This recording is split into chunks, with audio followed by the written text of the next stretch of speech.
اعوذ باللہ من الشیطان الرجیم بسم اللہ الرحمن الرحیم فالصالحات قانتات حافظات للغیب بما حفظ اللہ صدق اللہ العظیم۔ محترم بزرگوں، پردہ نشین مائیں اور بہنیں، کل میں نے قرآن پاک کی ایک آیت کا انتخاب کیا تھا جو سورہ نساء کی تھی۔ اس آیت کی روشنی میں عورتوں کے حقوق سے متعلق کچھ گفتگو کی گئی تھی۔ سورہ نساء ہی کی ایک آیت کا ایک حصہ آج ہم نے آپ کے سامنے تلاوت کیا ہے۔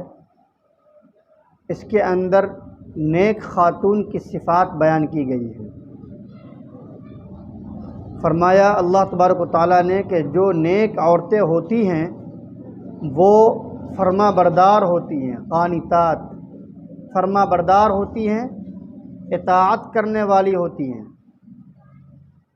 حافظات للغیب، اور اگر شوہر موجود نہ ہو تو پھر ان کی غیر موجودگی میں اپنے ناموس کی حفاظت کرنے والی ہوتی ہیں اور شوہر کے مال و دولت کی حفاظت کرنے والی ہوتی ہیں۔ اور یہ ایسا کیوں ہے؟ اس لیے کہ اللہ تبارک و تعالیٰ نے خود ان عورتوں کی حقوق کی حفاظت کی ہے، بما حفظ اللہ۔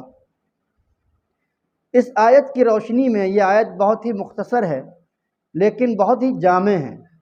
اس سے پہلے جو تذکرہ چل رہا ہے اس کے اندر اللہ تبارک و تعالیٰ نے بتایا ہے کہ الرجال قوامون علی النساء، کہ اللہ تبارک و تعالیٰ نے مردوں کو عورتوں پر حاکم بنایا ہے۔ حاکم کا مطلب ظالم نہیں، حاکم کا مطلب یہ ہوتا ہے کہ ان کی ذمہ داری کو اٹھانے والا، ان کے بوجھ کو اٹھانے والا، ان کے ساتھ اخلاق شفقت کے ساتھ پیش آنے والا، ان کی اگر اس کے اندر کوئی کجی ہے، کوئی خرابی ہے تو اخلاقی تربیت کرنے والا، یہ مطلب ہے حاکم کا۔ حاکم کا مطلب یہ جو ہمارے معاشرے کے اندر، سماج کے اندر یہ سمجھ لیا گیا ہے کہ بس عورت پر ہم بڑے ہیں، ہم دھونس جمائیں گے، ہم ظلم کریں گے، یہ مطلب نہیں ہے۔ کسی بھی مفسر نے یہ مطلب نہیں لیا ہے۔ اس لیے اس کو اچھی طرح سمجھنا چاہیے کہ اللہ تبارک و تعالیٰ نے مرد اور عورت کی جو تخلیق فرمائی ہے وہ دونوں کے اندر بنیادی فرق رکھا ہے۔ عورت کو کمزور بنایا ہے، گھر کے کام کے لیے رکھا ہے، اس کے اندر جذبہ بہت زیادہ رکھ دیا، جذبات رکھ دیا، مامتا رکھ دیا، رحم کا مادہ رکھا، شفقت کا مادہ رکھا، کیونکہ ان کو بچے کو پالنا پوسنا ہوتا ہے۔ لیکن مردوں کو اللہ تبارک و تعالیٰ نے عقل زیادہ دی، علم زیادہ دیا، ان کی باڈی کو مضبوط زیادہ بنایا، اس لیے کہ اسے گھر سے باہر رہ کے کام کرنا ہے، عقل سے کام لینا ہے۔ یہ عمومی طور پر یہ بات ہے۔ اسی لیے اللہ تبارک و تعالیٰ نے فرمایا کہ عورتوں پر مرد کو جو فضیلت حاصل ہے اس کی وجہ یہ ہے کہ ہم نے اس کو علم سے نوازا ہے زیادہ، ہم نے اس کو عقل کی سمجھ زیادہ دی ہے، سمجھداری زیادہ دی ہے۔ اس لیے کوئی عورت نبی نہیں بن سکتی، رسول نہیں بن سکتی، کوئی عورت حکومت نہیں چلا سکتی شرعی لحاظ سے۔ اس لیے اللہ کے نبی صلی اللہ علیہ وسلم نے ایک حدیث میں ارشاد فرمایا کہ وہ قوم کیسے فلاح پا سکتی ہے جس نے اپنا حاکم کسی عورت کو بنا لیا۔ وہ چاہے آج دنیا میں جو کچھ بھی ہو رہا ہو، لیکن شرعی لحاظ سے یہ ہے کہ عورت کو گھر کے اندر رہنا ہے اور گھر پر رہ کر وہ خاوند کی حفاظت کریے، خاوند کے حقوق کی حفاظت کرنا ہے۔ تو اس آیت کے اندر اللہ تبارک و تعالیٰ نے جو بات ارشاد فرمائی وہ یہ کہ نیک خاتون کی پہلی صفت یہ کہ وہ اطاعت گزار ہوگی، فرما بردار ہوگی۔ عورت کو مرد کے حکم کا پالن کرنا ہے، یہ اللہ بھی کہہ رہے ہیں، رسول اللہ صلی اللہ علیہ وسلم کے فرمان ہیں۔ اللہ کے نبی صلی اللہ علیہ وسلم سے ایک صحابی نے پوچھا، یا رسول اللہ اچھی عورت کون ہوتی ہے؟ آپ نے فرمایا جب اس کا شوہر اسے کسی بات کا حکم دے اطاعت ہو تو وہ اطاعت کرے، اور جب اس کا شوہر اس کی طرف دیکھے تو عورت اس کو خوش کر دے، یعنی اس قدر پیار و محبت سے ملے کہ شوہر کا دل خوش ہو جائے۔ اور نمبر 3، عورت جب شوہر غیر حاضر ہو، موجود نہ ہو، کہیں باہر گیا ہو گھر سے باہر، تو شوہر کی غیر موجودگی میں اپنی شرمگاہ کی حفاظت کرے اور شوہر کے مال کی حفاظت کرے۔ یہ سب سے بہتر عورت کی پہچان۔ 3 پہچان اللہ کے نبی صلی اللہ علیہ وسلم نے ارشاد فرمائی، بعض حدیثوں میں اور تفصیلات ہیں۔ نمبر 1، شوہر کی نیک خاتون وہ ہوگی، نیک بیوی وہ کہلائے گی جو شوہر کے حکموں کو مانے۔ جب شوہر کا حکم آ جائے تو اپنی نہ چلائے، مشورہ دے سکتی ہے، لیکن ان کے حکم کو کاٹ کر اپنا حکم چلانا یہ غلط ہے، یہ اس کی اجازت شریعت میں نہیں دی گئی ہے۔ نمبر دو، دوسرا جو صفت اللہ کے نبی دوسری صفت نے بیان فرمائی، اس میں کیا فرمائی کہ عورت کو چاہیے کہ خاوند کے لیے بناؤ سنگھار کرے، جب وہ آئے تو خوشی اس کو محسوس ہو، ایسا نہ ہو کہ وہ گھر سے باہر سے آ رہا ہے اور بیوی میلی کچیلی بنی ہوئی ہے۔ نہیں، بیوی کا یہ حق بنتا ہے کہ شوہر کے لیے بناؤ سنگھار کرے، کسی اور کے لیے نہیں کرنا ہے۔ یاد رکھیے اس مسئلے کو، صرف شوہر کے لیے بناؤ سنگھار کرنا اس کے لیے ہے، کسی اور کے لیے بناؤ سنگھار کرنا بالکل حرام ہے۔ اور آج کل الٹا ہو رہا ہے، جب عورتیں گھر سے باہر نکلتی ہیں تو اب دیکھیے ان کی کیا صورتحال ہوتی ہے اور گھر کے اندر کس طرح رہتی ہے۔ یہ بالکل غلط طریقہ ہو گیا ہے، اس کو بدلنے کی ضرورت ہے۔ اور ایک اس کا مفہوم یہ ہے کہ جب شوہر آئے تو مسکرا کر ملے، ان کی خاطر تواضع کرے، پانی لا کے پیش کرے، یعنی اپنے ہر عمل سے اس کو خوش کرنے کی کوشش کرے۔ یہ دوسرا ایک نیک عورت کی دوسری صفت۔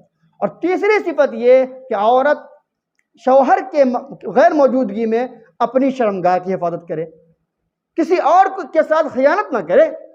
شوہر کا حق ہے کسی اور کو، غیر محرم کو اپنے بستر پر آنے نہ دے، بلکہ بعض حدیث میں ایسا صراحت کے ساتھ آیا ہے کہ عورتوں کے ذمہ شوہر کا حق یہ ہے۔ اللہ کے نبی صلی اللہ علیہ وسلم نے ارشاد فرمایا کہ عورتیں کسی بھی غیر کو جس کو شوہر ناپسند کرتے ہوں، ایسے افراد جن کو شوہر ناپسند کرتے ہوں، اپنے بستر پر آنے نہ دے۔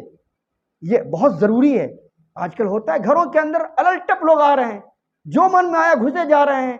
اس تنبیہ کرنے کی ضرورت ہے، اسی سے مفاسد پیدا ہوتے ہیں، برائیاں پیدا ہوتی ہیں، خطرات پیدا ہوتے ہیں، بیچ میں پھر شیطان آتا ہے اور پھر غلط کام تک کی نوبت پہنچتی ہے۔ اس لیے شریعت کا کوئی حکم غلط نہیں ہے، بہت زیادہ معاشرے کو پاکیزہ بنانے کے لیے۔ اور دوسرا یہ کہ جب وہ شوہر نہ ہو تو اس کے مال کی حفاظت کرے۔ اگر اس نے تمہارے پاس کوئی مال دے رکھا ہے بیوی کے پاس، تو شوہر کی بیوی کی ذمہ داری بنتی ہے کہ اس کے مال کی حفاظت کرے، اس میں فضول خرچی نہ کرے، الل ٹپ نہ اڑا دے۔ ہاں، جائز مقام پر اڑانا ہے، بلکہ علماء نے لکھا ہے کہ شوہر کی مرضی کے بغیر بہت زیادہ صدقہ و خیرات بھی نہ کرنے لگے۔ بہت سی خواتین کا ہاتھ بہت زیادہ وسیع ہوتا ہے، نیک کام میں الحمدللہ خواتین بہت آگے ہوتی ہیں، تو وہ سوچتی ہیں چلو کوئی بات نہیں ہے، زکوٰۃ دے رہے ہیں، صدقہ دے رہے ہیں، اس میں کیا برائی ہے، شوہر تو مان ہی جائیں گے۔ نہیں، شوہر کے مزاج کو آپ سمجھنا ہے۔ علماء نے لکھا ہے شوہر کے مزاج کو دیکھیے، عرف کو دیکھیے۔ اگر آپ کو معلوم ہے کہ اگر ہم ان کے اتنے پیسے کو خرچ کر دیں گے تو شوہر کو تکلیف نہیں ہوگی، خوش ہوں گے، تو پھر آپ خرچ کر سکتی ہیں۔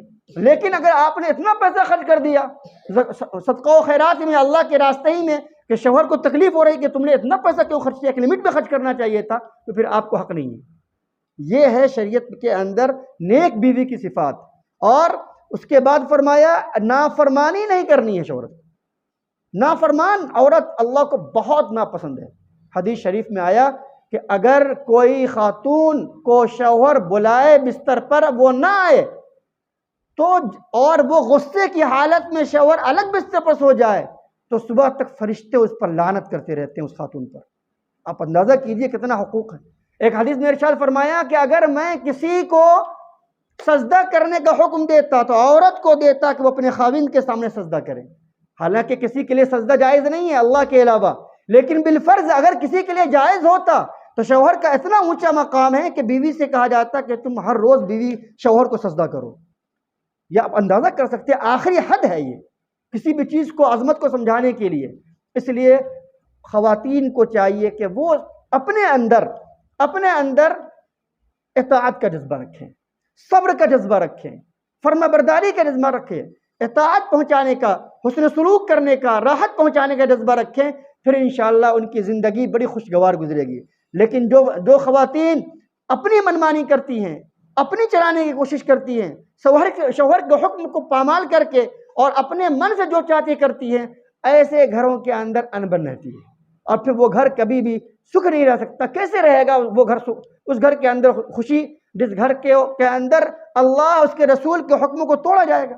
کبھی آپ خوشی نہیں پا سکتے۔ یاد رکھیے خوشی اور سکون دل کی کیفیت کا نام ہے، مال و دولت کی زیادتی کا نام نہیں ہے۔ کتنے لوگ ہیں پیسے والے آج دوا کھا کے سوتے ہیں، لیکن کتنے غریب ہیں فٹ پاتھ پہ سو جاتے ہیں، آرام سے نیند آ جاتی ہے، ان کو کوئی ٹینشن نہیں ہوتا۔ کیوں؟ ان کو اندرونی سکون حاصل ہے۔ اس لیے اگر آپ چاہتے ہیں کہ آپ کو اندر کا دل کا سکون حاصل ہو تو ضروری ہے کہ اللہ اور اس کے رسول صلی اللہ علیہ وسلم کے بتائے ہوئے طریقے کے مطابق مرد بھی اپنی زندگی گزارے اور خواتین بھی اپنی زندگی گزارے۔ اگر ہم اس طرح اپنی زندگی گزاریں گے تو انشاءاللہ گھر کے اندر اچھا ماحول پیدا ہوگا۔ جب گھر کے اندر اچھا ماحول پیدا ہوگا تو اس کا اثر معاشرے میں پڑے گا، اس کا اثر پورے ملک پہ پڑے گا، پوری دنیا پہ پڑے گا۔ اللہ تبارک و تعالی ہم لوگوں کو عمل کرنے کی توفیق عطا فرمائے۔ وآخر دعوانا ان الحمد للہ رب العالمین۔